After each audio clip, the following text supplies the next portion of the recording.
high आज मेरो श्रीमानज्यूको birthday हो अनि उहाँलाई मैले बर्थडेमा दिउँसो खाजामा अफिसबाट खाजा खान घर आउनुहुन्छ त्यो टाइममा चाहिँ उहाँलाई खाजामा प्याम्पर गर्नको लागि यसो बर्थडे प्याम्परको लागि करेन्ट र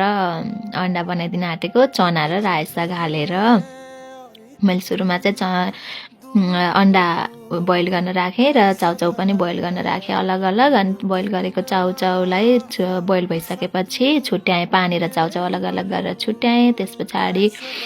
कम्तीमा तेल हालेर चना हालेँ अनि हल्का नुन हालेँ चनामा लाग्ने गरी मात्रै छिट्टै पाकोस् भनेर अनि हल्का फुट्न आँटे जस्तो पाकेपछि रायो साग हाल्दिएँ रायो साग हाल्ने बित्तिकै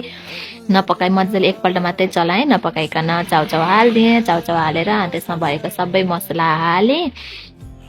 अनि त्यो पानी उसिने बोइल भएको पानीलाई पनि अलिकति ग्रेभी जस्तो होस् भनेर खान मजा आउँछ भनेर ग्रेभी जस्तो बनाउनको लागि अलिकति त्यो पानी पनि हालिदिएँ त्यस पछाडि यता अन्डा पनि उसिनिसकेको थियो